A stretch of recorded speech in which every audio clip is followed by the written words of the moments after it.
Hey, je suis GLD, bienvenue au cercle des Illuminati. Aujourd'hui, double épisode pour vous parler de Tabletop Simulator, un jeu disponible sur Steam et qui, comme son nom l'indique, permet de simuler plus ou moins tous les jeux de plateau de la planète, des simples échecs à des jeux beaucoup plus complexes. Laissez-moi vous montrer comment ça marche.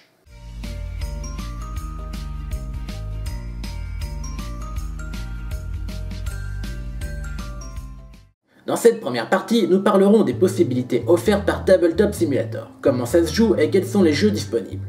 Dans la seconde vidéo, on fera comme d'habitude une vraie partie avec mes super invités. Ce qu'il faut comprendre, c'est que Tabletop Simulator est un bac à sable, entièrement customisable, et ce de la manière la plus simple qui soit. Par exemple, si je veux créer une table spéciale Illuminati, il me suffit de mettre en ligne une image, d'entrer le lien, et voilà. Pareil avec l'image de fond. Oui, bon, idéalement, il faudrait une image à 360 degrés. Tout ça c'est bien joli, mais qu'est-ce qu'on peut faire ensuite? Commençons par quelque chose de basique. On va dans l'onglet Jeux et on charge par exemple un jeu d'échecs. On peut simplement soulever les pièces, les déplacer. Si vous jouez sur le même écran, vous pouvez même configurer des caméras afin de facilement changer de point de vue. Il est aussi possible de jouer en ligne bien entendu.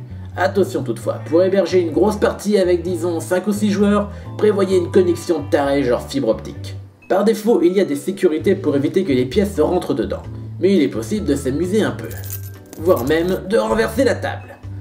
Le moteur physique est franchement sympa. Tabletop est très complet, on peut facilement manipuler les cartes, les mélanger, les mettre cachées dans notre main, jeter des dés. Il est même possible de dessiner.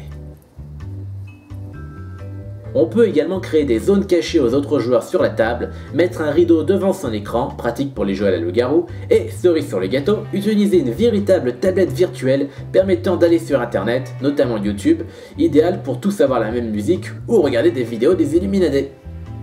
La grande force de Tabletop Simulator, c'est surtout de pouvoir créer tout ce qu'on veut, simplement à partir d'images, voire même d'objets 3D si vous avez quelques connaissances là-dedans. Tout ça c'est chouette, mais à part les échecs et le poker, qu'est-ce qu'on a de plus consistant à se mettre sous la dent quand on veut simplement jouer?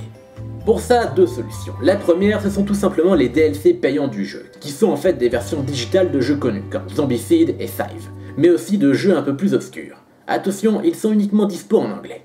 Parmi eux, Super Fight, un petit jeu de cartes inspiré des débats du genre qui c'est le plus fort entre les ninjas et les pirates. Le but est de créer un super-héros un peu débile et de s'affronter en duel avec son adversaire. On prend une carte blanche, personnage, et une carte noire, pouvoir, et ça donne George W. Bush qui crache des abeilles. Notre adversaire, lui, nous attaque avec son Michael Jackson et son shotgun qui tire des shotguns. On tire une autre carte noire au hasard pour un peu plus de fun, et c'est parti. George W. Bush peut cracher des abeilles et se balade dans une boule de hamster géante. Michael Jackson, lui, a son shotgun mais transporte aussi beaucoup trop de sacs de course en même temps. On a alors quelques minutes pour débattre avec notre adversaire afin de convaincre un troisième joueur, le juge, que notre héros remporterait la victoire en cas de combat. Par exemple, je peux dire « Comment comptes-tu te servir de ton shotgun qui tire des shotguns puisque tu as les bras chargés de sacs de course ?» Mais mon adversaire peut alors rétorquer que comme je suis coincé dans une boule de hamster, si jamais je crache des abeilles, elles vont automatiquement me piquer moi. Un petit jeu tout simple, idiot et très rigolo. La deuxième façon de trouver des jeux, la plus intéressante mais aussi la plus controversée, est via le workshop de Steam. On y trouve énormément de choses, notamment des jeux entiers, parfois des créations originales ou des démos de futurs jeux, mais aussi des jeux commerciaux très célèbres scannés à partir des pièces originales. On peut trouver par exemple l'excellent Colt Express avec son train fidèlement reconstitué en 3D.